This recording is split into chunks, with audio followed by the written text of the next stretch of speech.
तो इसको अल्फा से या एक्स से हम लोग रिप्रेजेंट करते हैं, कोई इसका फिक्स नहीं है कि अल्फा से ही करेंगे या एक्स से ही करेंगे, बीटा अल्फा बीटा या एक्स वगैरह से हम लोग करते हैं, ठीक है। तो डिग्री ऑफ डिसोसिएशन के लिए हम लोग डिस्कस किए थे कि number of moles of solute dissociated पर मोल, ठीक है। एक मोल सॉल्यूट से कितने कितने मोल में वो डिसोसिएट हो रहा, आयोनाइज हो रहा, और इसी को हम लोग डिग्री ऑफ डिसोसिएशन कहेंगे। तो नोट करो इसमें, number of moles of solute, number of moles of solid dissociated per mole, ठीक है, it's called degree of dissociation. क्या हुआ, चलो लिख लो इसमें।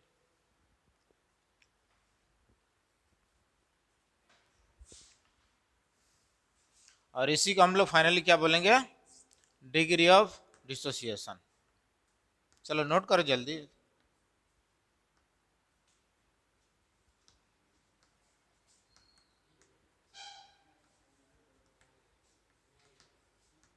ठीक है।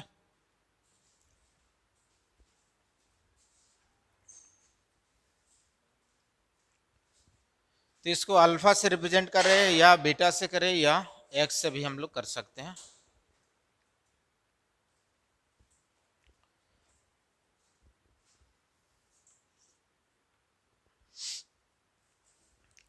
अब देखो इस तरह से, यानी अगर कोई क्वेश्चन बोल रहा है 0.1 molarity of H2SO4 solution is dissociated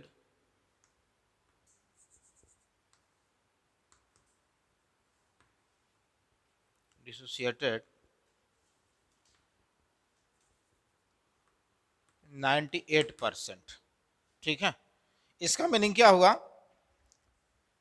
कि ये सॉल्यूशन का कंसंट्रेशन इतना दिया हुआ है और ये H2SO4 है, कितना डिसोसिएट कर रहा है, 98%, यानी 100 में कितना, 98, तो एक में कितना, 0.98, ठीक है।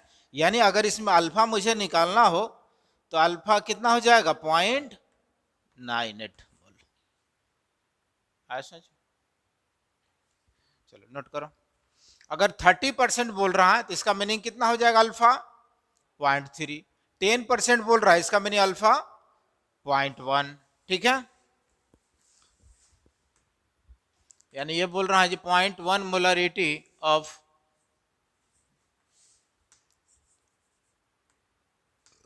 HCN is 30% dissociated. इसका मीनिंग इसमें अल्फा कितना हो जाएगा, 0.3, ठीक है। यानी कहने का मीनिंग ऐसे हम लोग निकाल लेंगे कि 100 में परसेंटेज का मीनिंग क्या होता है, 100, तो 100 में कितना है, 30, तो 1 पे कितना होगा, तो 30/100 अगर मैं निकालो कितना आ जाएगा, 0.3 ही आएगा ना। तो यही अल्फा या एक्स रिप्रेजेंट करता है। तो यानी एक मोल में कितने मोल डिसोसिएट हो रहा, डिग्री ऑफ डिसोसिएशन, या इसको आयोनाइजेशन भी बोल सकते हैं।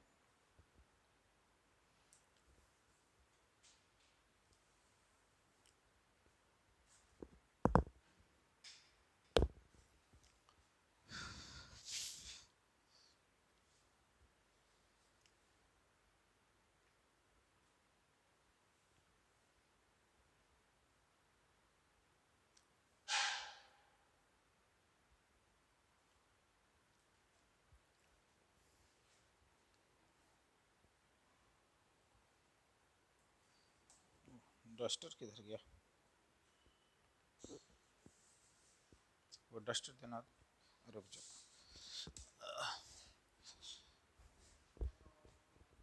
हो गया,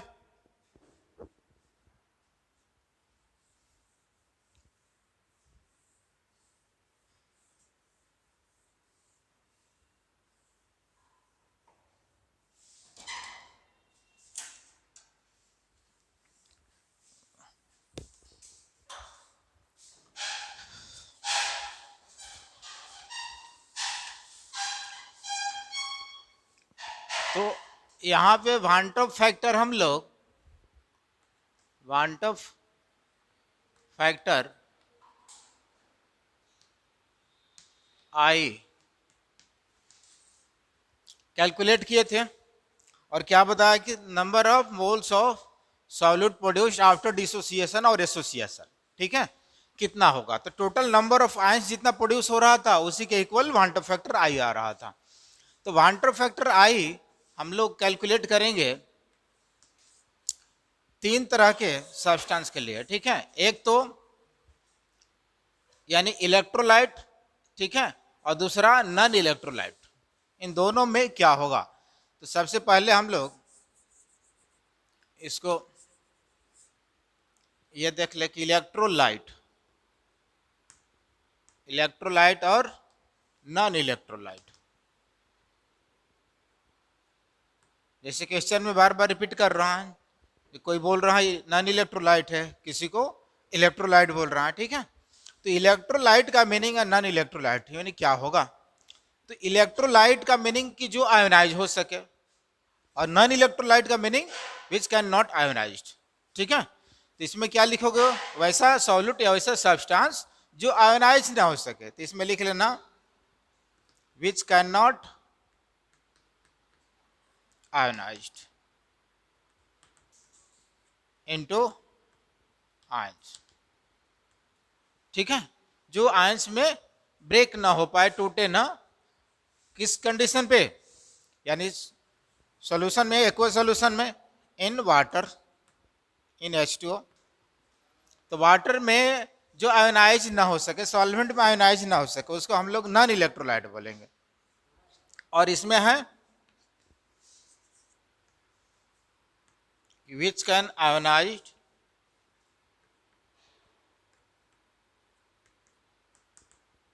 इनटू आयंस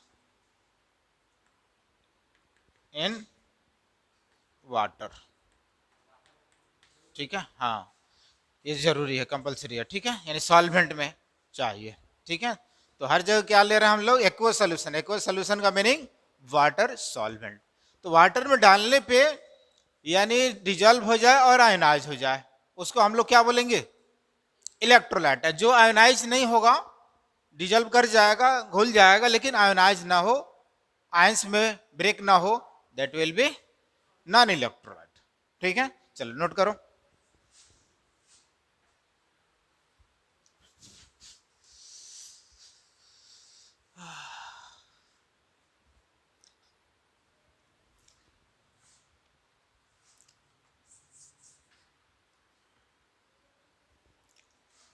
तो यहां पे नॉन इलेक्ट्रोलाइट के लिए वांट ऑफ फैक्टर क्या होगा, नॉन इलेक्ट्रोलाइट, इसके लिए आई कितना हो जाएगा, यानी वांट ऑफ फैक्टर 1 रहेगा नॉन इलेक्ट्रोलाइट के लिए, ठीक है। और ऐसा क्यों, because of alpha equals to क्या, 0, ये टूटेगा ही नहीं, ठीक है। तो क्या होगा, अल्फा 0 होगा, इसीलिए वांट ऑफ फैक्टर 1। अब कैसे होगा ये भी हम अभी प्रूव करेंगे। तो यहां देख लो, वांट ऑफ फैक्टर के लिए एक फॉर्मूला हम लोग निकालेंगे, calculation of want Hoff factor I for solute, ठीक है। तो एक फॉर्मूला तो ऑलरेडी हम लोग निकाले थे वहां से, van't Hoff factor I equals to क्या, absorbed CP upon theoretical CP. लेकिन यहां से एक और जो है एक फॉर्मूला आएगा, सपोज कि मैं कोई रिएक्टेंट लिया और ये प्रोडक्ट, तो रिएक्टेंट अगर मैं कोई लिया तो रिएक्शन होगी तो प्रोडक्ट बनेगी, ठीक है। तो यहां कुछ नहीं, मान लिया कि 1 मोल रिएक्टेंट है, तो ये 1 मोल से प्रोडक्ट कितने मोल बनाया, कितने मोल, n मोल, ठीक है। 1 मोल से n मोल प्रोडक्ट बना रहा। अब जैसे अभी मैं 1-2 एग्जांपल लिया था, H2SO4 वाटर में डालोगे तो टूट करके कितने मोल दे रहा था, 3 मोल दे रहा था ना, नहीं हर एक सब्सटेंस अलग अलग देगा। NaCl वो कितने, 2 मोल देगा। BaCl2 कितने मोल देगा? 3 मोल देगा, ठीक है। उसी तरह से हम माइक कोई यहाँ पे ले लिया सॉल्यूट जो कि सोल्यूशन में, यानी कितने मोल? n मोल प्रोडक्ट दिया। आया समझ में? तो जब तक ये रिएक्शन नहीं होगा, यानी कहने का मीनिंग प्रोडक्ट नहीं बना है, तो ये अमाउंट कितना होगा? 0 होगा ना। और ये कितना है? 1 मोल। तो मैं क्या ले लिया यहाँ पे? t = 0 पे कितना? 1 मोल। और ये कितना? कुछ नहीं, 0। आया समझ में? चलो, अब जैसे ही स्टार्ट होगा, चेंज किया, तो चेंज किया कितना से? ये अल्फा। तो माइनस अल्फा मैं यहां पे लिख दिया, यहां पे माइनस अल्फा लिखा, तो यहां पे कितना? Plus n alpha. ऐसा क्यों? हाँ, 1 मोल से n मोल बन रहा है, ठीक है। और 1 मोल में अल्फा मोल ये टूट रहा है, यानी कहने का मीनिंग कि आपके पास 100 रुपीज है, आप उसमें से 10 रुपया किसी दूसरे को दे दिए, तो जितना दिए उतनी ही तो निकलेगा ना, ठीक है। तो अल्फा मोल डिसोसिएट हो गया, टूट गया। तो डिसोसिएट ये रिएक्टेंट है, यानी क्या हो रहा है? टाइम के साथ डिक्रीज कर रहा है ना। तो इसीलिए यहां पे मैं क्या लिखा? Minus alpha. इधर ये प्रोड्यूस हो रहा है, तो इधर मैं क्या लिखा? Positive N alpha. आ समझ में? चलो, अब फाइनल कितना हो जाएगा? यानी t = t' पे जब रिएक्शन कंप्लीट हो गया, तो ये कितना बचा हुआ है? 1 में से माइनस कर लो, तो 1 माइनस अल्फा, इतना बच गया, ठीक है। और ये कितना? N alpha. चलो, इसको नोट करो, मैं इधर लिख रहा हूं, इधर हो गया ना।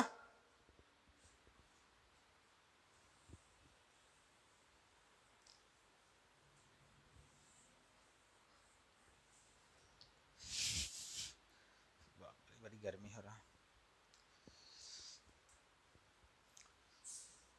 तो total number of moles, total number of moles of solute produced, total number of moles solute produced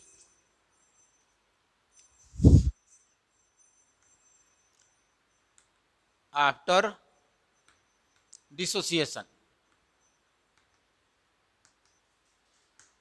ठीक है।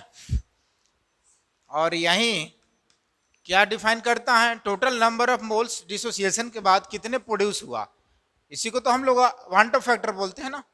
तो टोटल मोल्स जो है डिसोसिएशन के बाद कितना हुआ, टोटल को ऐड कर देंगे जितना टी टाइम पे आ रहा, तो कितना? 1 माइनस अल्फा रिएक्टेंट का प्लस प्रोडक्ट का कितना? N alpha. अब देखो तो यहां से मैं क्या लिख सकता हूं? अल्फा कमन कर सकता हूं, तो 1 प्लस एन, सॉरी, हाँ, 1 plus n minus 1 into alpha, ये एक क्वांटम फैक्टर के लिए फॉर्मूला आ गया, ठीक है। चलो, इसको नोट करो। अब देखो यहां पे नॉन इलेक्ट्रोलाइट के लिए क्या है? अल्फा, यानी कि डिसोसिएट नहीं कर रहा, अल्फा कितना? 0। अल्फा 0 तो पूरे टर्म क्या? 0। कितना आई होगा? 1। तो नॉन इलेक्ट्रोलाइट के लिए ऑलवेज आई कितना आ जाएगा? 1। किसके लिए?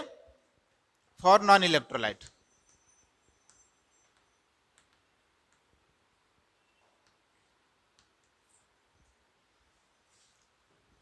क्योंकि अल्फा उसके लिए 0 है।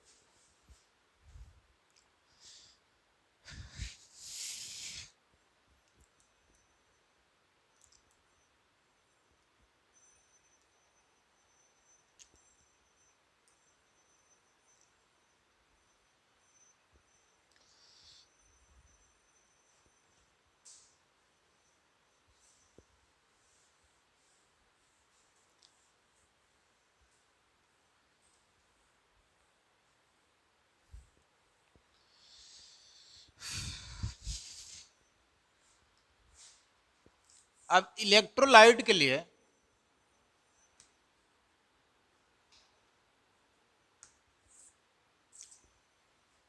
इसमें लिख लेना एग्जाम्पल 1 2। अब नॉन इलेक्ट्रोलाइटिक सब्सटेंस जैसे एग्जांपल यूरिया है, क्या है, नॉन इलेक्ट्रोलाइट, डिजल्व कर जाएगा लेकिन आयोनाइज नहीं होगा। सुक्रोज है, ग्लूकोज है, ठीक है, केन शुगर है, इस तरह का जो सब्सटेंस होंगे, यानी मोस्टली ऑर्गेनिक कंपाउंड्स, ठीक है। ऑर्गेनिक कंपाउंड जितने होते हैं लगभग जो है, मतलब हर एक का नहीं, मोस्टली वही एग्जिस्ट करते हैं इस तरह से। इसमें लिख लेना इलेक्ट्रोलाइट। अब इलेक्ट्रोलाइट होगा तो इसके लिए दो तरह का कंडीशन आएगा, एक तो डिसोसिएशन और दूसरा एसोसिएशन, ठीक है। चलो नोट करो।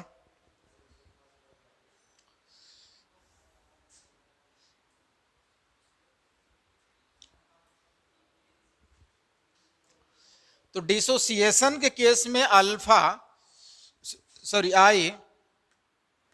आई ग्रेटर देन 1 आएगा, और एसोसिएशन के केस में आई लेस देन 1। जब भी एसोसिएशन होगा तो आई का मैग्नीट्यूड 1 से छोटा होगा, और डिसोसिएशन होगा तो आई ग्रेटर देन 1 होगा, ठीक है।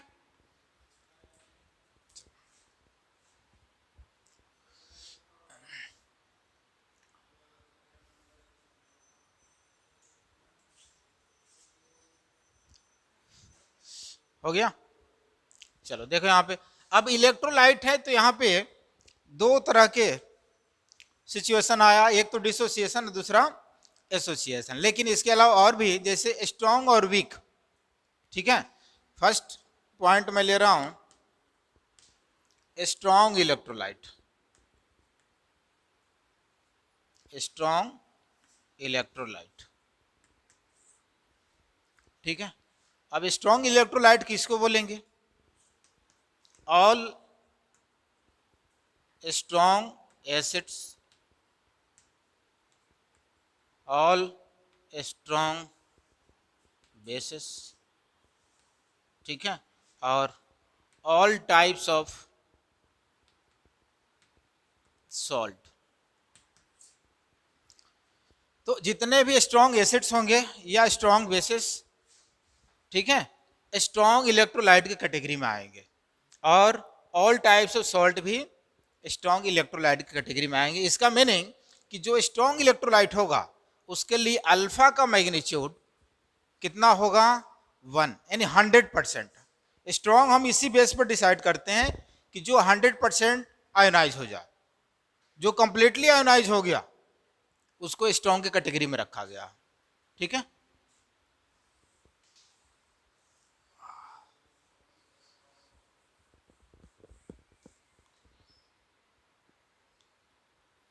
For strong electrolytes,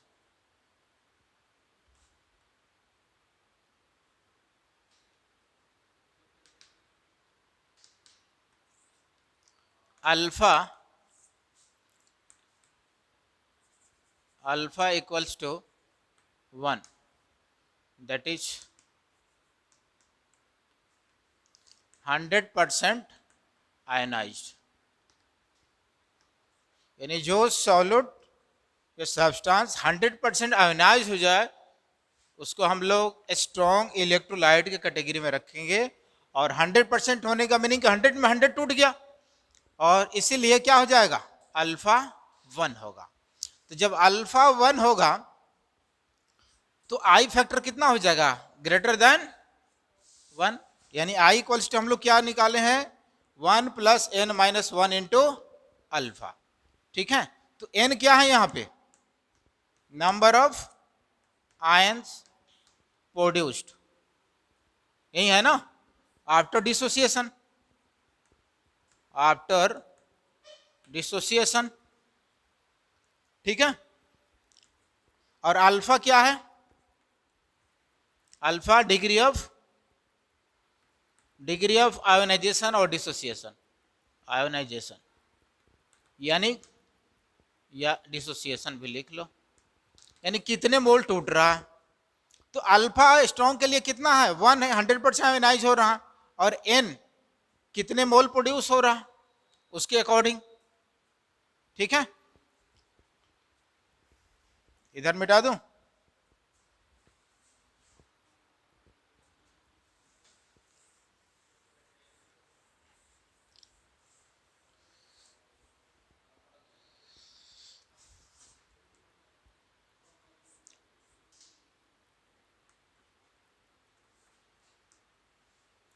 strong electrolyte के लिए कुछ इंपॉर्टेंट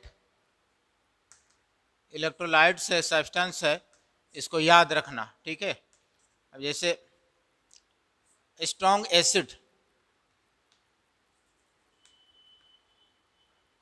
स्ट्रॉन्ग एसिड HCl है, HBr है, HI है, H2SO4 है, HNO3 है, ठीक है, HClO4 है।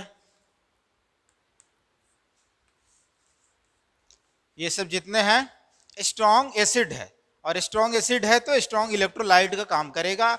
इट मीन्स इसके लिए अल्फा का वैल्यू कितना हो जाएगा, इन सब के लिए अल्फा 1। ठीक है, तो अब मैं कोई भी एक ले लिया, सपोज कि H2SO4 ही ले लिया, तो क्या टूटेगा तो क्या बनाएगा, 2H प्लस आयन और SO4 2 माइनस। अब देखो तो N यहाँ पे कितने 3 है ना, 3 मोल आयंस प्रोड्यूस कर रहा है, तो I कितना हो जाएगा 1 प्लस N यानी 3 माइनस 1 इंटू अल्फा कितना 1, कितना आ गया 3 आ गया। तो ये कितना आ रहा है, अल्फा 1 आ रहा है यहाँ से, तो अल्फा 1 यहाँ पे 1 प्लस एन माइनस 1 इंटू ये 1 है, तो फाइनली कितना आ जा रहा है, I is equals to 1 plus N N minus 1, तो 1 से ये कैंसिल हो गया, आई इक्वल्स टू कितना एन।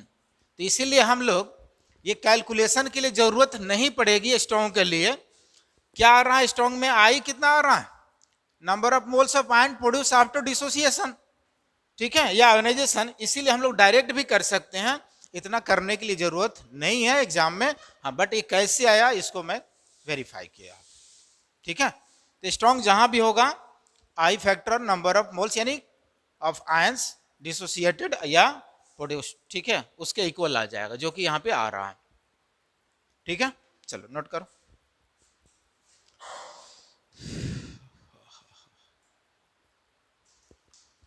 तो इसको ये मेमोरी बेस्ड है, इसको याद रखना। ऑल एसिड्स, स्ट्रॉन्ग एसिड्स जो है स्ट्रॉन्ग इलेक्ट्रोलाइट की तरह का बिहेव करेगा। तो ये जो मोस्टली यूज होता है अपने जो है सब्जेक्ट में। तो अगर ऐसा कहीं भी सॉल्यूट दिया हुआ है, ध्यान देना, इस तरह का सॉल्यूट किसी भी क्वेश्चन में अगर है, ठीक है, और डिग्री ऑफ डिसोसिएशन का कोई इंफॉर्मेशन नहीं दिया है, तो इसके लिए अल्फा कितना ले लेना, ऑलवेज 1, क्योंकि स्ट्रॉन्ग है। अब ये नहीं बोलेगा, स्ट्रॉन्ग के लिए नहीं बोलेगा जो स्ट्रॉन्ग इलेक्ट्रोलाइट है या वीक है, सिर्फ बोलेगा जहां इलेक्ट्रोलाइट है। अब देख करके खुद जो है पहचानना है कि स्ट्रॉन्ग है कि वीक है।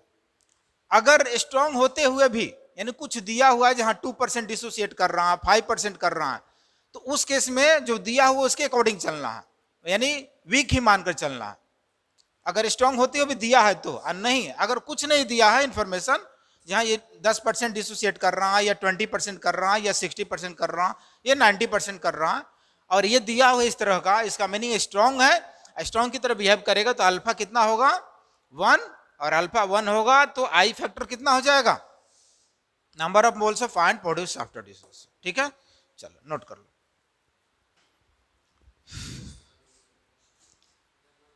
ये नहीं हुआ, चलो नोट करो जल्दी नोट करो।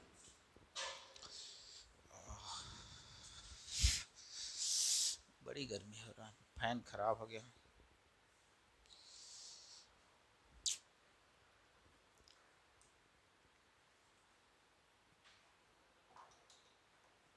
क्या हुआ, फैन खराब है, क्या हुआ,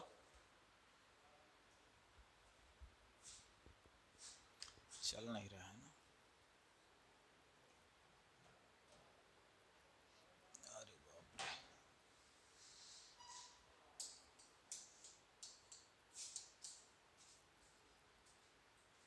उधर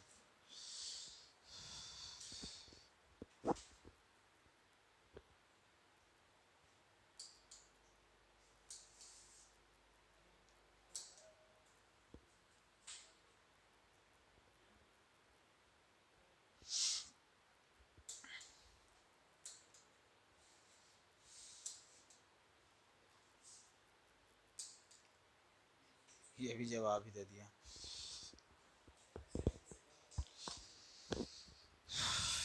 चलो इधर हो गया।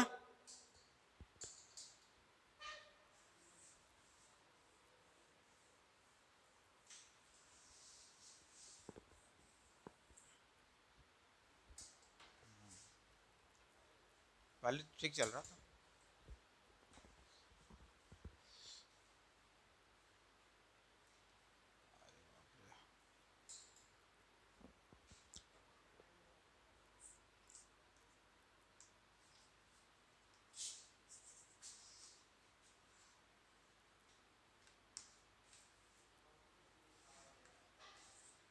अब स्ट्रॉन्ग बेस के लिए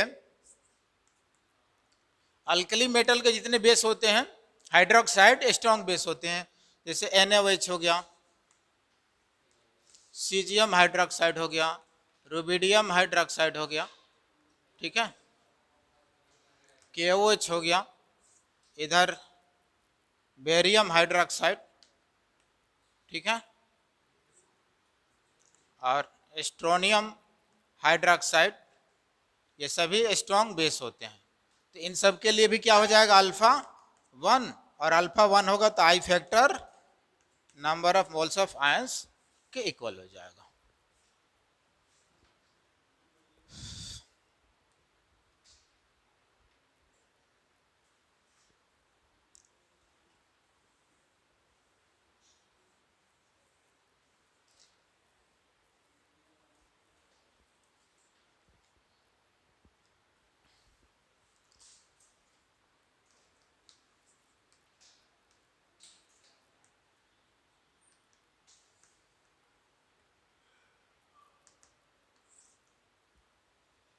ऑल टाइप्स ऑफ सॉल्ट, जैसे यहाँ पे KCl, NaCl, Na2SO4,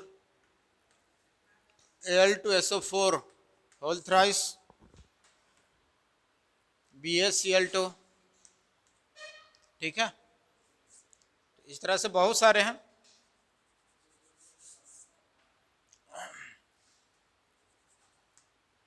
NaNO3 etcetera. तो all types of salt strong electrolyte की तरह बिहेव करेंगे, यानी अल्फा 1, और अल्फा 1 होगा तो फिर यहाँ I इक्वल्स टू N हो जाएगा। क्या हो चाहिए?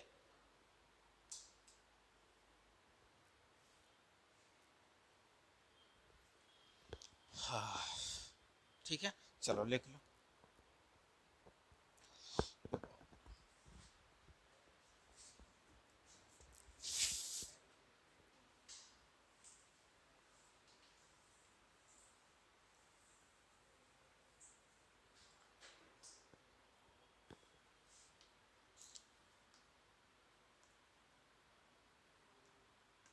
Weak electrolyte,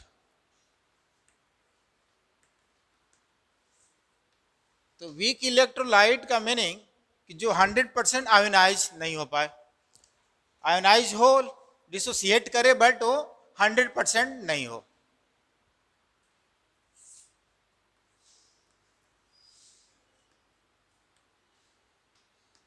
which cannot 100% ionised,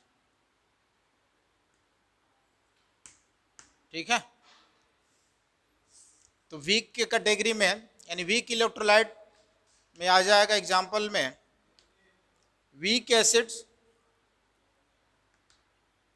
और वीक बेसेस। तो वीक एसिड और वीक बेस जो होंगे वीक इलेक्ट्रोलाइट की कैटेगरी में आएंगे, और इनके लिए अल्फा गिवन रहेगा, यानी जहां भी अल्फा गिवन है इसका मीनिंग कि वो वीक इलेक्ट्रोलाइट है, ठीक है। सपोज कि मैं बेरिलियम हाइड्रोक्साइड ले लिया, ये वीक बेस है, मैग्नीशियम हाइड्रोक्साइड वीक बेस है, ठीक है। कैल्शियम हाइड्रोक्साइड वीक बेस है। Ammonium hydroxide NH4OH weak base है, ठीक है। उसी तरह से एसिड में भी CH3COH, ये क्या एसिटिक एसिड वीक एसिड है, ठीक है। ऐसे ऑर्गेनिक एसिड और ऑर्गेनिक बेसिस जितने भी हैं वीक के कैटेगरी में आते हैं, ठीक है। तो ये वीक एसिड है। H3PO4 ये भी वीक एसिड है, ठीक है। HF ये भी वीक एसिड है। H2CO3 ये वीक एसिड है।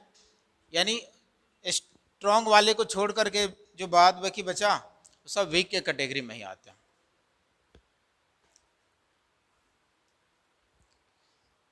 फिर बंद हो गया।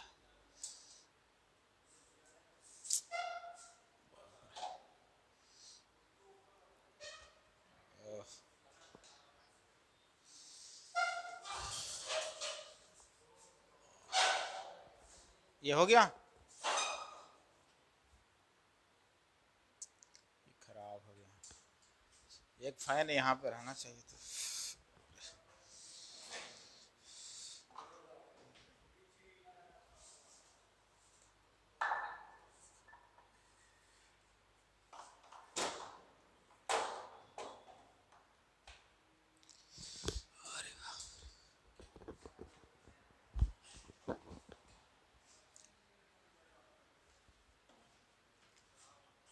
खराब हो गया, रहने दो। चलो हो गया इधर।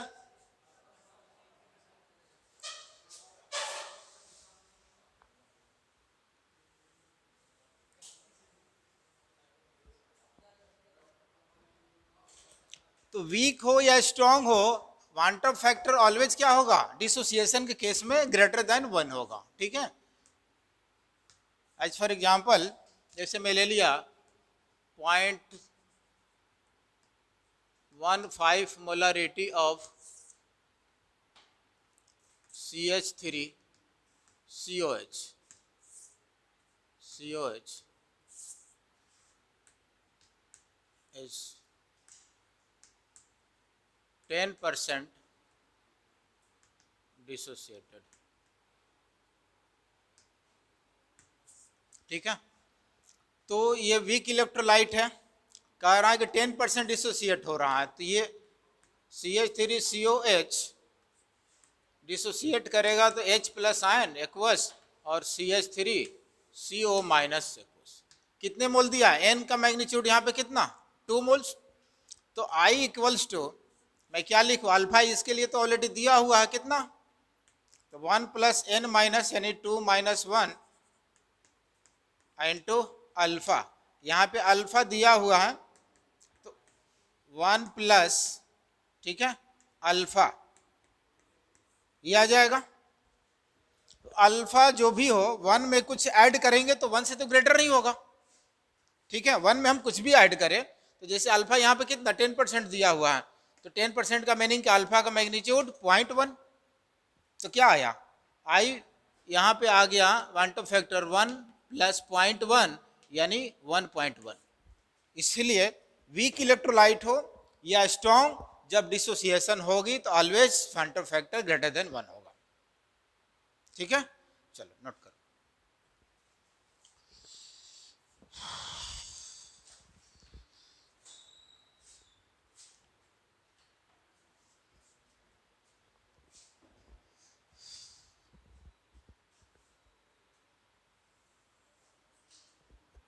क्या नहीं हुआ इधर, हो गया ना।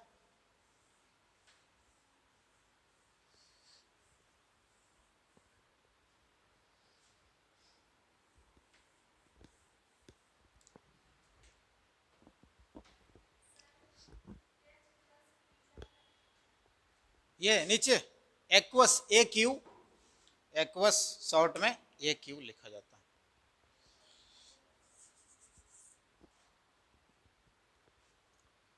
चलो अब एसोसिएशन के केस में हम लोग देखे थे कि जब सॉल्यूट का एसोसिएशन होगा तो उस केस में एसोसिएशन के केस में आई कितना आ रहा है, लेस देन 1, ठीक है।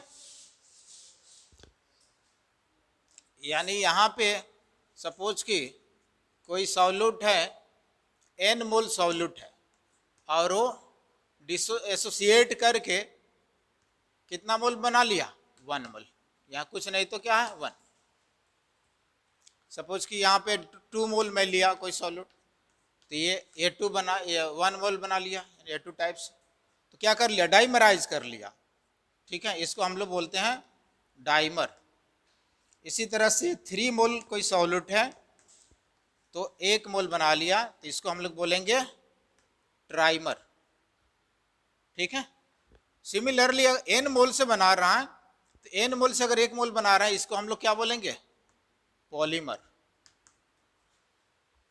ठीक है। पॉलीमर कंपाउंड इन पॉलीमराइजेशन ऐसे ही होता है। तो 4 मोल रहेगा तो टेट्रामर, यानी n मोल है तो पॉलीमर, ठीक है। तो बेंजीन सॉल्वेंट में, बेंजीन सॉल्वेंट में पॉलीमराइज कर लेगा। वाटर में डाला जाएगा तो वो तो डिजल्व कर देगा, ठीक है। वो तोड़ने का काम करता है, यानी हाइड्रेट करता है, ठीक है। हाइड्रेशन का मीनिंग हुआ जो सॉलिड पार्टिकल्स हैं उसके चारों तरफ जो है क्या कर लेगा, सराउंड कर लेता है वाटर, और उसको तोड़ने का काम करता है।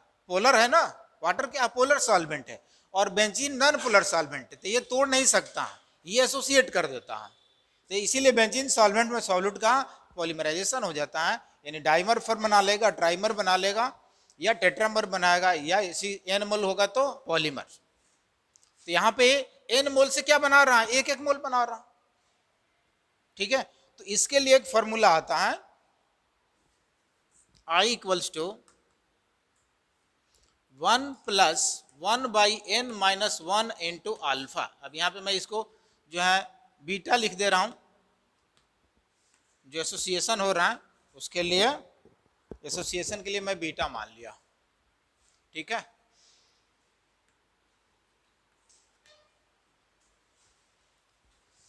यानी डिग्री ऑफ एसोसिएशन बीटा मान लिया।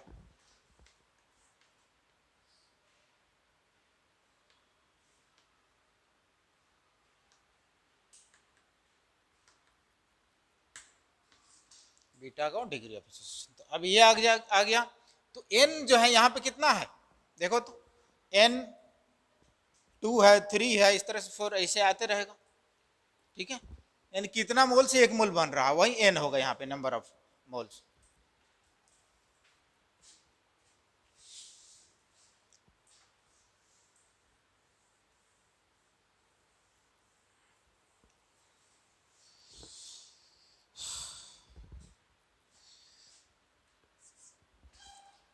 तो I equals to 1 plus 1/n-1 into beta आ रहा है यहाँ पे। तो सपोज कि मैं ये एसिटिक एसिड लिया CH3COH और 2 मोल एसिटिक एसिड में लिया, और ये बेंजीन सॉल्वेंट में, बेंजीन सॉल्वेंट में इसको डालने पे ये डाइमराइज कर लिया, ठीक है। यानी 2 मोल से कितना मोल बना लिया, 1 मोल। तो यहाँ n का मैग्नीट्यूड कितना हुआ, 2। तो I फैक्टर कितना, सॉरी I यानी वांटो फैक्टर कितना आ जाएगा, 1 प्लस यानी 1/2 -1 इंटू कितना, अल्फा। अब 1/2 -1 कितना आ जाएगा, 1 - 1/2 इंटू, यहाँ अल्फा ना बीटा है ना। तो देखो 1 में से मैं कुछ भी माइनस करूँ क्या आएगा, लेस देन 1 आएगा। इसीलिए एसोसिएशन के केस में क्या आएगा, quantum factor less than 1 always, ठीक है। स्ट्रांग हो या वीक हो इलेक्ट्रोलाइट, ऑलवेज क्या आएगा इसमें, लेस देन 1 आएगा। चलिए इसको नोट कर लो।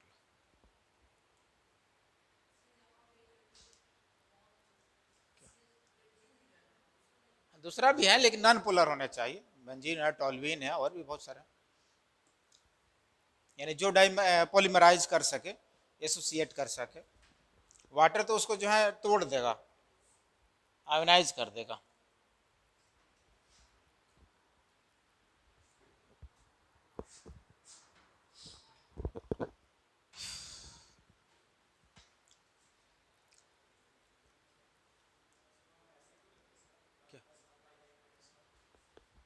क्योंकि n मोल से 1 मोल बन रहा है ना, ठीक है, तो 1 मोल से कितना बनेगा, इसीलिए यानी एक मोल में अल्फा मोल टूटता है, तो n मोल में अल्फा मोल यहाँ पे, तो 1 मोल में कितना अल्फा बाई n, तो अल्फा यहाँ से कॉमन है ना, बीटा यानी अल्फा की जगह बीटा में यूज किए तो बीटा बाई n, ठीक है, एसोसिएशन यहाँ पे हो रहा, उल्टा हो रहा, अब वहां पे टूट रहा था, ठीक है।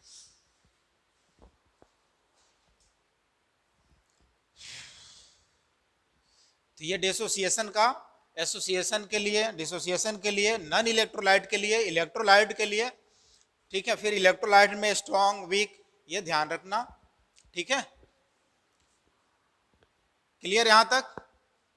चलो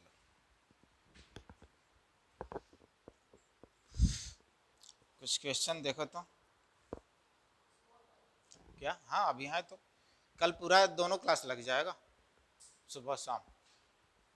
अभी है एबनॉर्मल कोलिगेटिव प्रॉपर्टीज है, थोड़ा सा है, फिर से एजियोट्रॉपिक मिक्सचर, एजियोट्रॉपिक सोल्यूशन जिसको बोलते हैं, सॉल्युबिलिटी है, हेनरी लॉज वगैरह, तो अभी 2 क्लास सुबह शाम पूरा कंप्लीट लगेगा, ठीक है।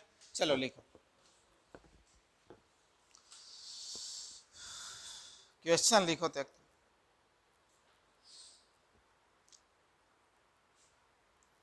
अब आई फैक्टर का कैसे हम लोग यूज करेंगे, सबको पता चल गया ना, ये काफी इंपॉर्टेंट है आई फैक्टर यानी वान टू फैक्टर। चलो लिखो इसमें, the depression in freezing point, the depression in freezing point of 0.01 molality, depression in freezing point of 0.01 molality of aqueous solution, of aqueous solution, the depression in freezing point of 0.01 molality of aqueous solution of urea, aqueous solution of urea, ठीक है। Sodium chloride यानी एक urea दिया हुआ है, दूसरा sodium chloride यानी NaCl दिया हुआ है, and sodium sulphate, and sodium sulphate, क्या होगा सोडियम सल्फेट का, Na2SO4 is in the ratio, is in the ratio, option first दिया हुआ है 1:1:1, सेकंड ऑप्शन दिया हुआ है 1:2:3, और सी ऑप्शन दिया हुआ है 1:2:4, और ऑप्शन डी दिया हुआ है 2:2:3। क्या होगा, कौन सा ऑप्शन करेक्ट होगा?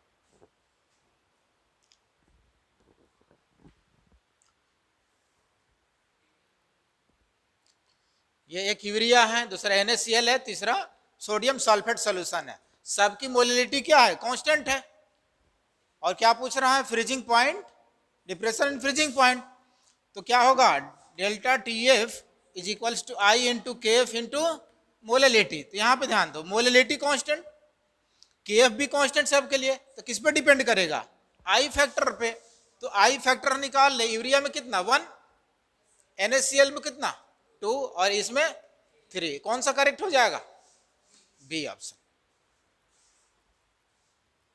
ठीक है।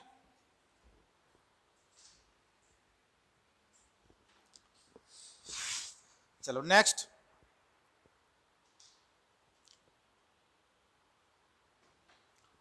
लिखो, the Van't factor,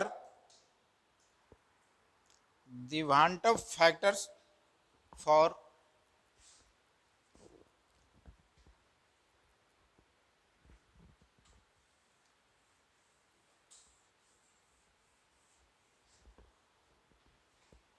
the Van't factor for 1.1 यानी 0.1 molarity of barium nitrate, of barium nitrate यानी BaNO3 whole twice, solution is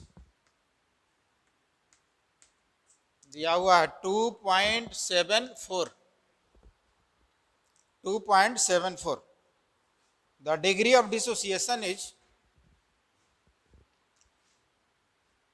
the Bantoff factor of 0.1 molarity of barium nitrate solution is this one. इतना दिया हुआ, ठीक है। तो पूछ रहा है the degree of dissociation is, option A दिया हुआ है 91.3%, बी ऑप्शन है 87% और ऑप्शन सी है 100% और डी ऑप्शन है 74%। कौन सा करेक्ट होगा?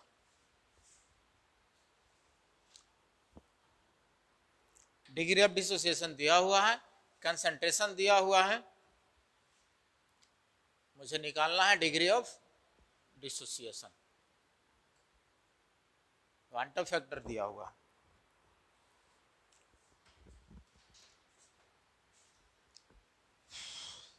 क्या कर लेंगे? डिग्री ऑफ डिसोसिएशन के लिए ये जो दिया हुआ है barium nitrate BaNO3 whole twice, इसको आयनाइज कराएंगे, क्या बनेगा? Ba2 प्लस और कितना NO3 ये आएगा। N यहाँ पे कितना आ गया? 3। तो I इक्वल्स टू कितना? I इक्वल्स टू ऑलरेडी दिया हुआ है, I इक्वल्स टू कितना? 2.74। ये कितना हो जाएगा? 1 plus N minus 1 into alpha. तो N यहाँ पे पता है, अल्फा मुझे कैलकुलेट कर लेनी है, तो ये 1 इधर माइनस होगा, तो 1.74 इज इक्वल्स टू कितना? यानी कि 2 अल्फा। अब इसको डिवाइड करो, कितना आ रहा है? यानी 0.87 इक्वल्स टू अल्फा। इसका मीनिंग परसेंटेज कितना हो जाएगा? 87%। कोई ऑप्शन है? B option.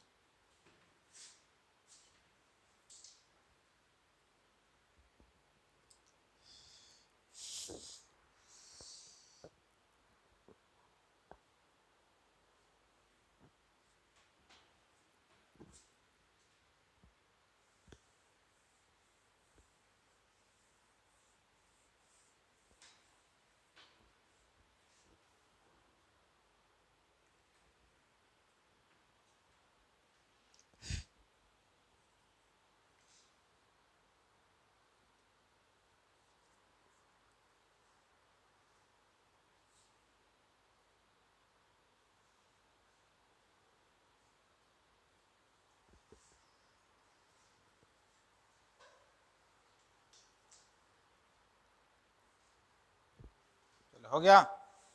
चलो आगे नेक्स्ट देखो तो,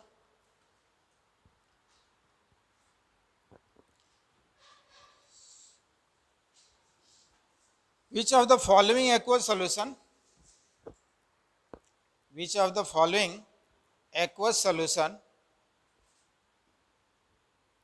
will exhibit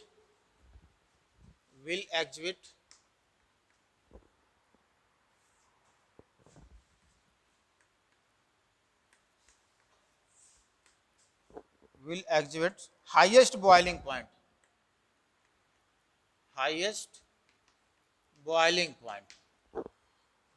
ऑप्शन ये दिया हुआ है 0.015 मोलरिटी ग्लूकोज। ऑप्शन बी दिया हुआ है 0.01 ऑफ KNO3। ऑप्शन सी दिया हुआ है 0.15 मोलरिटी ऑफ ग्लूकोज और डी ऑप्शन दिया हुआ है 0.01 मोलरिटी ऑफ सोडियम सल्फेट, ये दिया हुआ। हाईएस्ट बॉइलिंग पॉइंट पूछ रहा, किसका होगा? कंसंट्रेशन डिफरेंट है, दो का सेम है और दो का डिफरेंट है, ठीक है।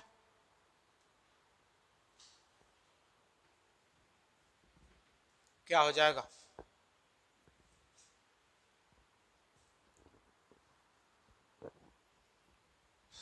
अब इन सब में क्वांटम फैक्टर कितना होगा? ग्लूकोज के लिए 1, यहाँ भी ग्लूकोज है तो आई फैक्टर 1, यहाँ पे आई कितना हो जाएगा? 2, और यहाँ पे आई 3। अब boiling point delta T B equals to I into K B I into molality. तो के बी तो सबके लिए कांस्टेंट, डिपेंड किस पे करेगा? आई प्लस ये। अब चेक कर लो सब में आई और एम का प्रोडक्ट निकाल करके। तो आई सबसे कम किसका है? ग्लूकोज का। तो बस इसी में दोनों में, ये तो ऑलवेज पॉजिटिव ही होता है, इसमें नेगेटिव नहीं होता। तो जो भी आएगा पॉजिटिव ही आएगा। तो ये इसका चेक कर लो, इसका कितना है? 0.01 मोलैलिटी, और ये पॉइंट, तो इन दोनों, सॉरी ये 3 वाला है ना, तो 2 का हाईएस्ट है आई फैक्टर। चेक करो इन दोनों का प्रोडक्ट, दोनों में से किसका ज्यादा होगा? सी का आएगा, यानी 0.03 हो जाएगा, और इसका 0.02। हाँ ठीक है, सी का या डी का? डी का आएगा ना, सी तो पॉइंट इतना है, ये आई फैक्टर 1 ही है, यहाँ पे ये तो 0.03, वो सॉरी हाँ ये 0.03 है, इससे तो ग्रेटर है ना, और ये हाँ ठीक है, ये आ जाएगा सी। हाँ इसका कंसंट्रेशन अलग है ना, तो डी नहीं होगा, सी होगा। ठीक है,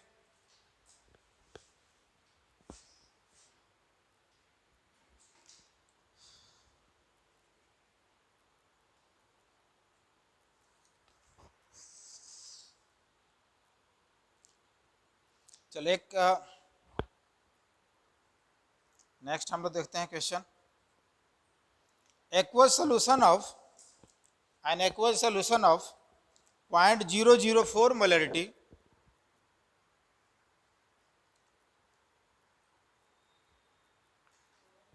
पॉइंट 004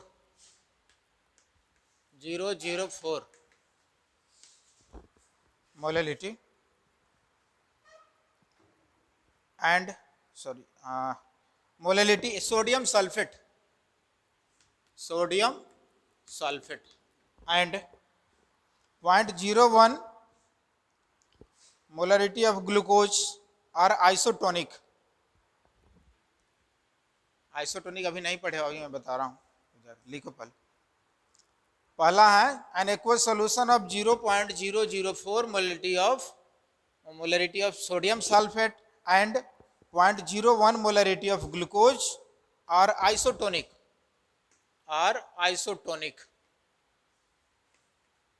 ठीक है। the degree of dissociation of degree of dissociation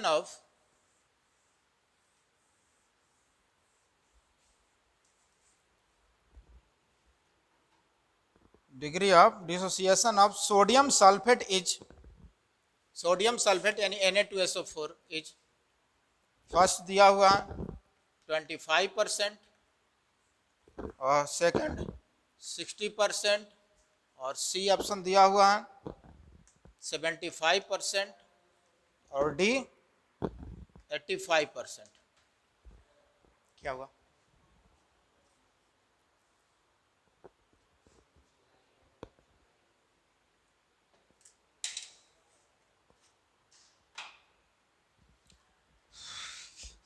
तो 2 सॉल्यूशन दिया हुआ है, एक कौन सा? सोडियम सल्फेट का, और एक कौन सा दिया हुआ है? एक कौन सा है? ग्लूकोज है। ठीक है, एक ग्लूकोज है और दूसरा सोडियम सल्फेट, तो दोनों को बोल रहा है जी आइसोटोनिक है। ठीक है, तो सोडियम सल्फेट का डिग्री ऑफ डिसोसिएशन कितना होगा, यही पूछ रहा है ना, जो कि दिया हुआ है यहाँ पे 4 ऑप्शन 25%, 60%, 75 और 85%। तो देखो यहाँ पे पहले आइसोटोनिक का मीनिंग समझ लो।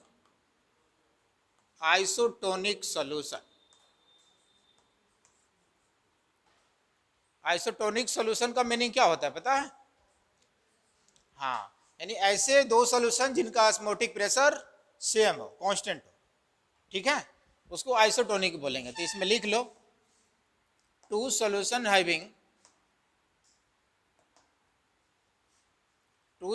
having same osmotic pressure, osmotic pressure is called isotonic. ठीक है, यानी अगर दो सॉल्यूशन है, सॉल्यूशन फर्स्ट और दूसरा मैं मान लिया कि सॉल्यूशन है सेकंड, तो दोनों का ऑस्मोटिक प्रेशर, इसका सपोज कि पाई 1 में मान लिया और इसका पाई 2, तो क्या होनी चाहिए, पाई 1 इक्वल्स टू पाई 2। इस स्टेटमेंट के अकॉर्डिंग पाई 1 पाई 2 के इक्वल होनी चाहिए। तो पाई क्या होता है, CRT या CST, यानी मैं क्या लिख सकता हूँ, C1R_T1 और दूसरे के लिए C2R_T2। R तो दोनों के लिए कांस्टेंट है, तो R जब कांस्टेंट है तो डिपेंड किस पे करेगा। अब ये दोनों डिफरेंट सॉल्यूशन है तो दोनों के लिए I फैक्टर भी तो डिफरेंट आएगा, I1 और I2। तो क्या आ गया रिलेशन, I1 C1 और T1 equals to I2 C2 और T2।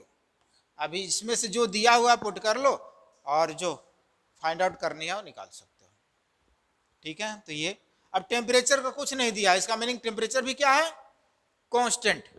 तो टेम्परेचर यानी T1 equals to T2 equals to क्या, कांस्टेंट। तो जब कांस्टेंट है जिसका meaning I1 C1 equals to I2 C2। अब इसमें C1 C2 दिया हुआ है, ठीक है, और दूसरे का हम लोग I1 I2 निकाल लेंगे दोनों का। उसमें से अल्फा एक का पता करना है, तो एक में तो अल्फा 0 है ग्लूकोज के लिए, ठीक है, अल्फा 0 तो I कितना हो जाएगा 1, दूसरे में I आएगा, उसमें अल्फा आएगा जो कि मुझे फाइंड आउट करने है।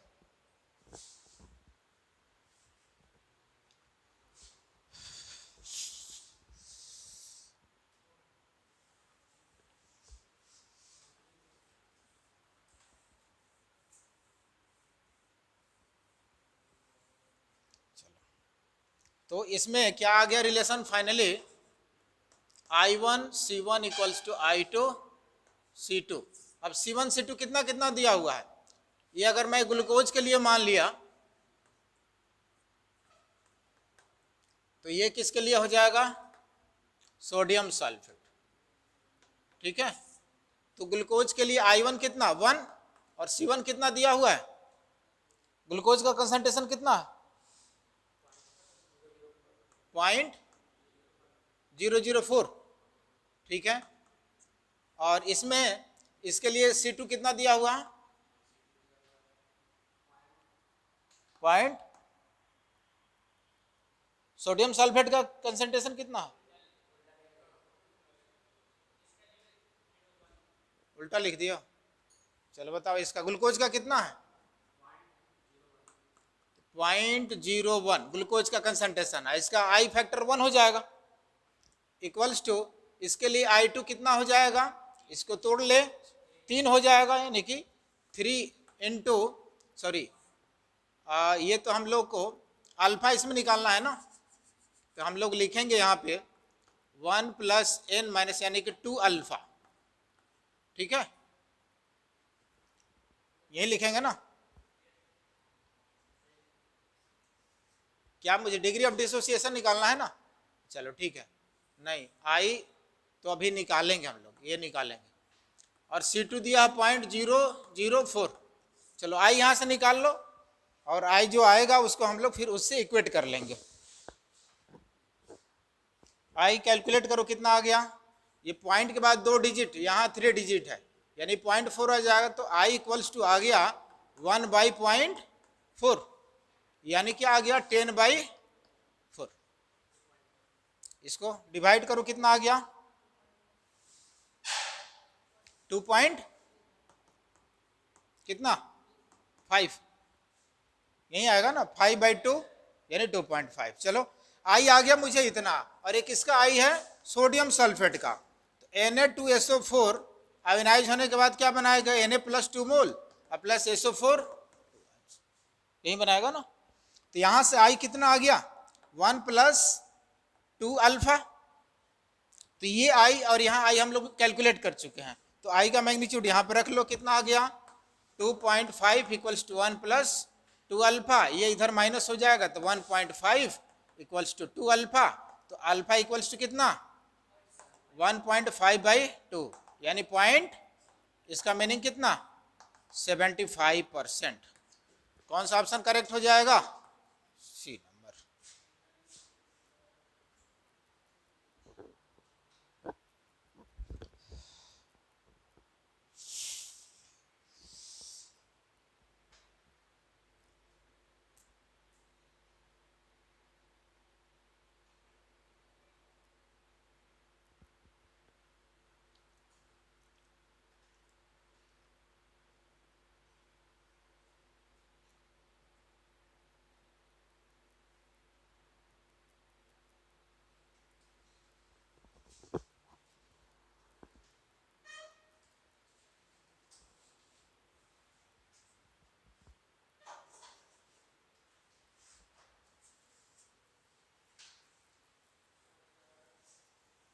क्या हुआ,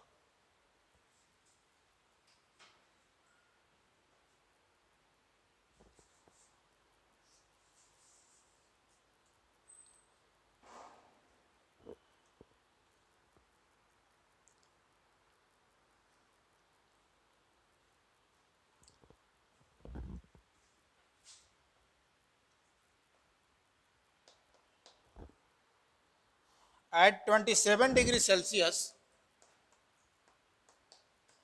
देखो at 27 degree Celsius the osmotic pressure,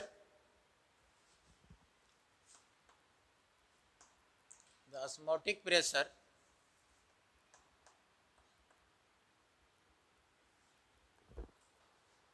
of a solution containing 4 gram of solute, containing 4 gram of solute, ठीक है।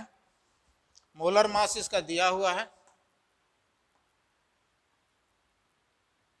मोलर मास 246 ग्राम पर मोल, ठीक है।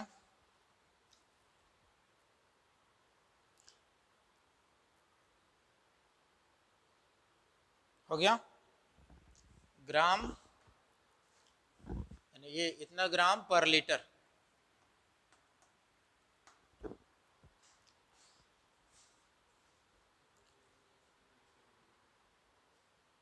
ठीक है। आर का भी यहाँ पे मेंशन कर दिया है कि आर का मैग्नीट्यूड कितना लेना है, R equals to 0.082 litre atmosphere पर मोल पर केल्विन, आर का ये मेंशन कर दिया है, ठीक है। ऑप्शन दिया हुआ यहाँ पे 0.1 एटीएम, बी ऑप्शन है 0.4 एटीएम, और ऑप्शन सी है 0.2 एटीएम, और ऑप्शन डी है 0.8 एटीएम, ठीक है। तो ये टेम्परेचर दिया हुआ है 27 डिग्री सेल्सियस पे ऑस्मोटिक प्रेशर सॉल्यूशन का कितना होना चाहिए, जिसमें सॉल्यूट का अमाउंट कितना है 4 ग्राम, कोई सॉल्यूट है जिसका मोलर मास 246 ग्राम है, अब पर लीटर यहाँ पे 4 ग्राम पर लीटर कंटेन कर रहा हूँ, यानी वॉल्यूम दे दिया हुआ है, मास दिया हुआ है 4 ग्राम पर लीटर, तो ऑस्मोटिक प्रेशर कितना होगा, ठीक है।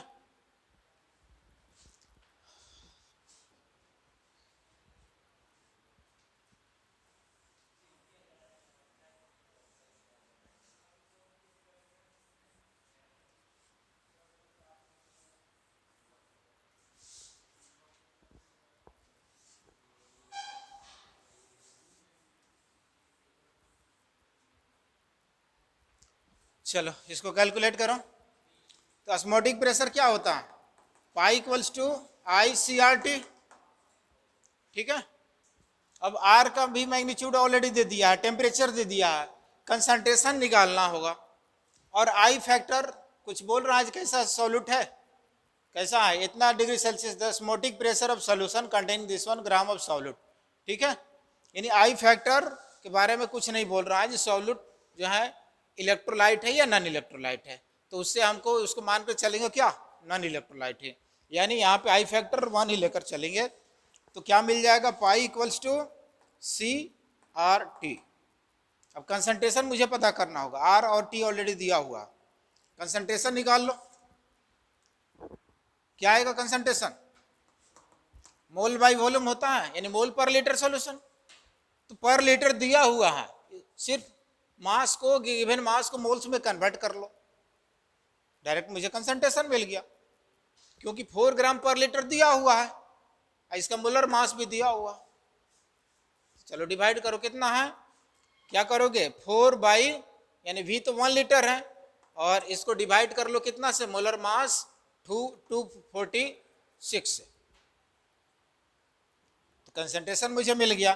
तो डायरेक्ट पुट करो क्या, 4/246 इंटू आर का मैग्नीट्यूड 0.082 इंटू टेम्परेचर, ये डिग्री सेल्सियस में, केल्विन में कन्वर्ट करना होगा, तो 300।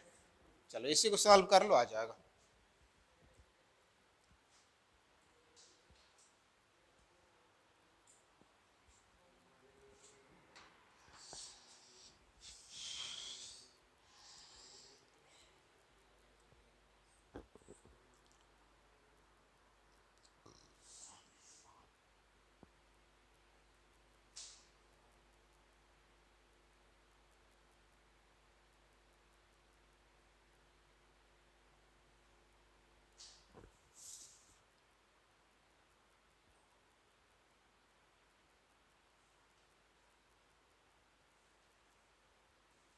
आया कितना, 0.4,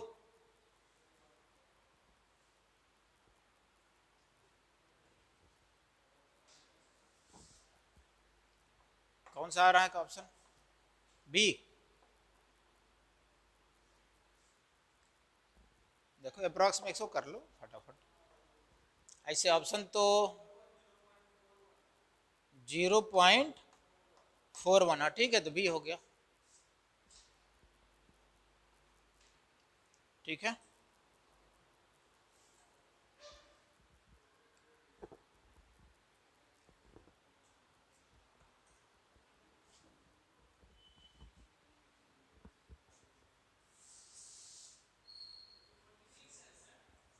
कितना, हाँ 246 है,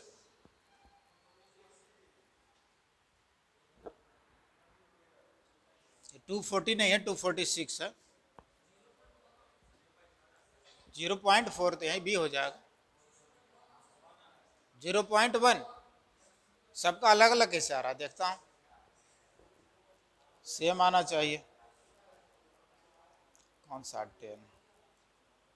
10 का बी है, हाँ 10 का बी है, ठीक है, हाँ ठीक है, कैलकुलेशन बस फास्ट करो और स्ट्रॉन्ग करो, और क्या, ठीक है। चलो अगला पॉइंट लिख लो,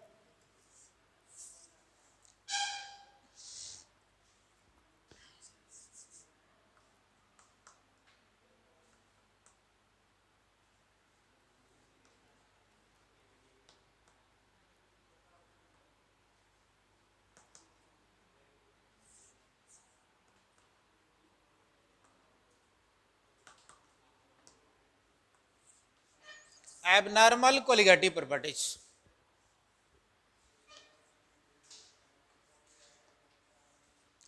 तो एबनॉर्मल कोलिगेटिव प्रॉपर्टीज, चलो अंडरलाइन करो लिख करके। अब ये 2 टाइप्स का होगा, आइडियल सॉल्यूशन और दूसरा है नॉन आइडियल, ठीक है।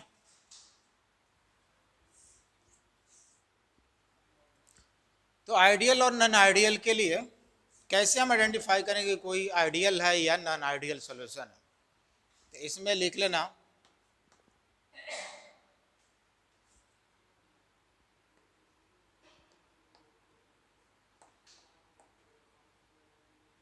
solution which follows Raoult's law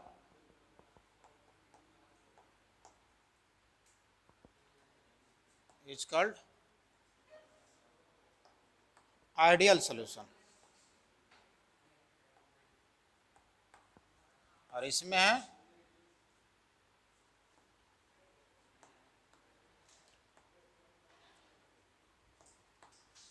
which do not follows Raoult's law.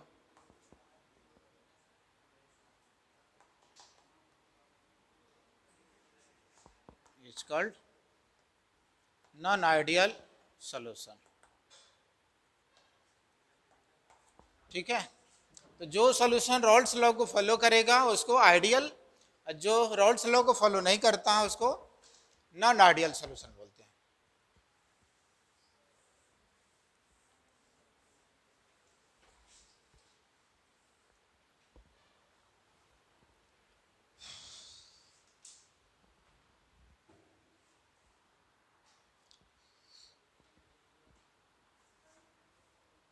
यानी किस कंडीशन पे हम इसको डिफाइन कर सकते हैं कि रॉल्स लॉ फॉलो करेगा और किस में नहीं करेगा। इसमें आइडियल के लिए हम लोग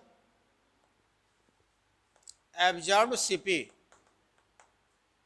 should be equals to theoretical CP, यानी एब्जॉर्ब्ड और थ्योरेटिकल इक्वल होगा तो आइडियल होगा, और जिसमें absorbed colligative property CP not equals to theoretical colligative properties, this type of solution known as non-ideal solution. क्या हुआ ये theoretical CP colligative properties CP short में,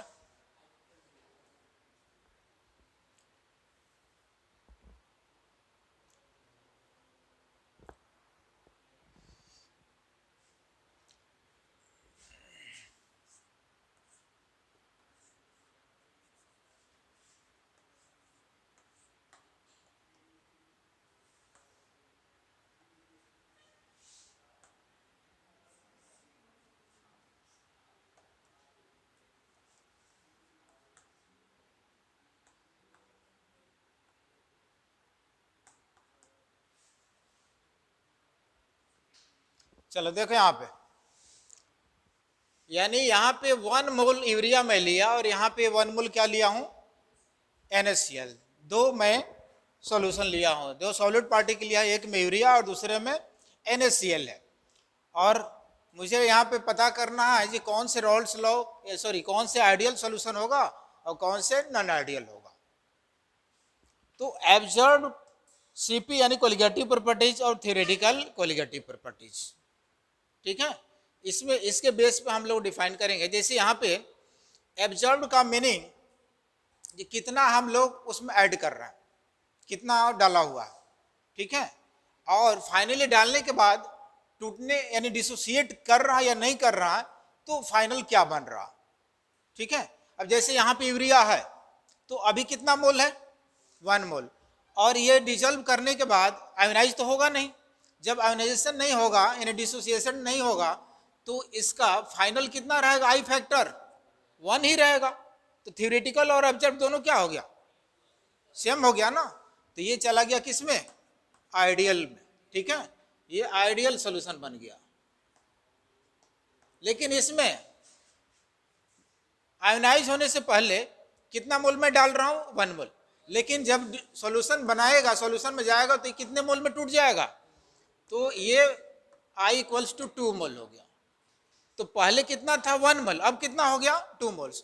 तो पहले और शुरू में ही हम लोग डिस्कस कर चुके हैं, कोलिगेटिव प्रॉपर्टीज किस पे डिपेंड करता है, सिर्फ और सिर्फ नंबर ऑफ पार्टिकल्स पे, ठीक है, यानी नंबर ऑफ पार्टिकल्स बढ़ेंगे तो कोलिगेटिव प्रॉपर्टीज बढ़ेगा। मैं लिखा भी हूं कि colligative properties directly proportional to number of solid particle, ठीक है, और नंबर ऑफ सॉलिड पार्टिकल का डायरेक्टली प्रोपोर्शनल होता है। ये दूसरे यानी सॉल्वेंट के अमाउंट पे डिपेंड नहीं करेगा और दूसरा उसके कंटेनर पे डिपेंड नहीं करेगा, तो नंबर पे डिपेंड करता है, नंबर बढ़ेगा। जैसे पहले कितना था 1 मोल, तो 1 मोल में कितने पार्टिकल्स होता है Na पार्टिकल्स, ये 2 मोल्स हो गया डिसोसिएशन के बाद, आयोनाइजेशन के बाद तो पार्टिकल्स कितना हो गया, 2 टाइम्स ऑफ Na हो गया ना, तो पार्टिकल्स तो बढ़ गया, तो कोलिगेटिव प्रॉपर्टी चेंज हो गया। इसका मीनिंग कि पहले कितना था 1, अब हो गया 2 यूनिट्स हो गया, तो ये किस में चला गया, नॉन आइडियल में। ठीक है,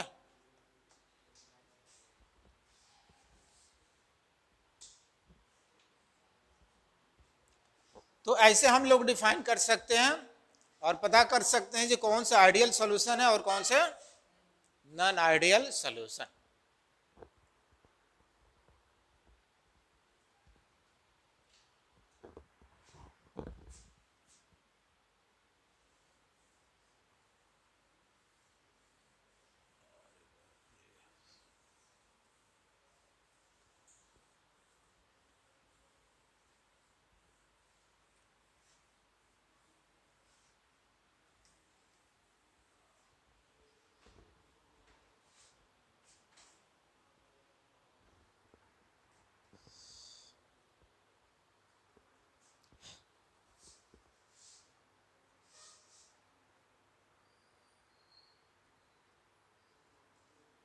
चलो एक नेक्स्ट क्वेश्चन लिखो तो। क्या टाइम हो गया क्या?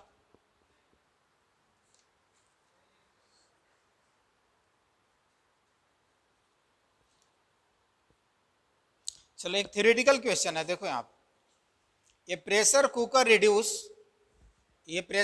Reduces cooking time because of, first दिया हुआ है heat is more evenly distributed, लिखना है, लिख लो। ये प्रेशर कुकर रिड्यूसेज, ये pressure cooker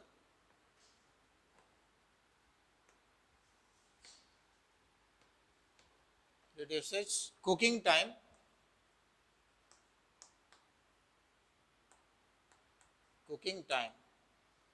because of, first में दिया हुआ heat is more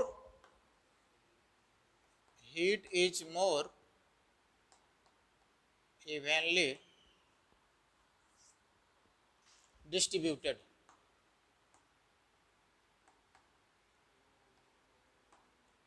second option दिया हुआ है boiling point of water inside the cooker is increased। Option C दिया हुआ है the high pressure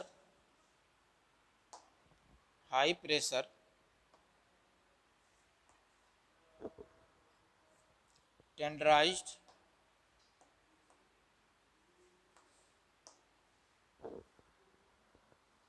the food, और ऑप्शन डी है ऑल ऑफ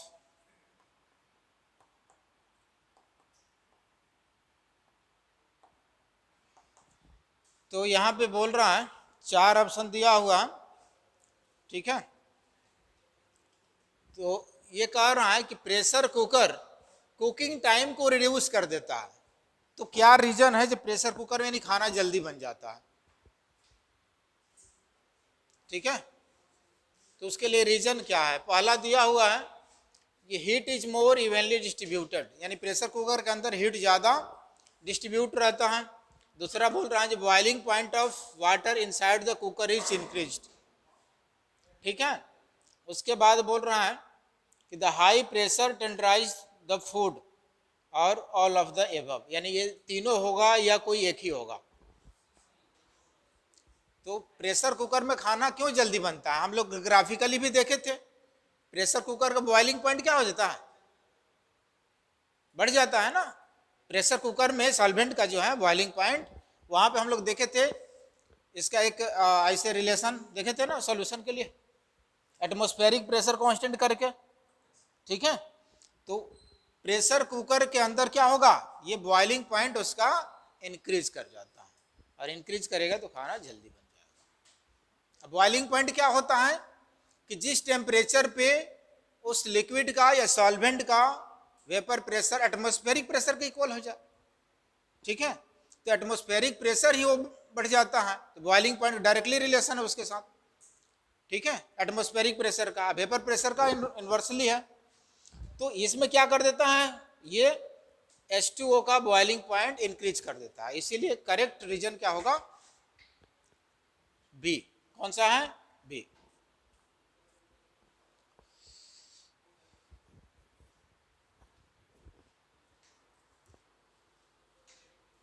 और ये भी हम लोग देख चुके हैं कि प्योर सॉल्वेंट का बॉइलिंग पॉइंट एटमॉस्फेरिक प्रेशर क्या होता है, डायरेक्टली प्रोपोर्शनल। ये भी लिखा था ना ग्राफिकली, देखो उसमें होगा कि एटमॉस्फेरिक प्रेशर बॉइलिंग पॉइंट का डायरेक्टली प्रोपोर्शनल होता है, किसका, सॉल्वेंट का, ठीक है।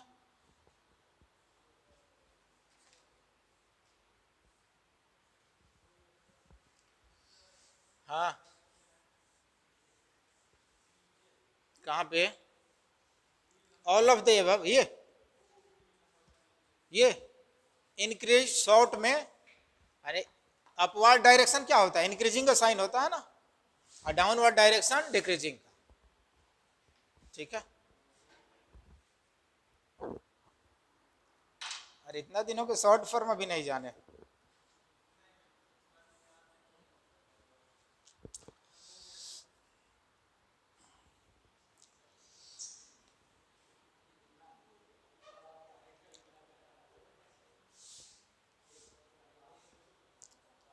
चलो आगे देखते हैं, लिखो the want Hoff factor for dilute aqueous solution, एक लिखो question, the want Hoff factor for a dilute, the want Hoff factor for a dilute aqueous solution, want of factor for a dilute aqueous solution of sodium sulfate, dilute aqueous solution of sodium sulfate is 1 plus alpha 1 minus alpha और 1 plus 2 alpha और D में 1 minus 2 alpha. Simple है, तो आ जाना चाहिए, क्या हो जाएगा, ये तो यानी अल्फा के फॉर्म में ही निकालना है, तो ये n यहाँ पे 3 आएगा, तो 1 plus 2 अल्फा, ठीक है।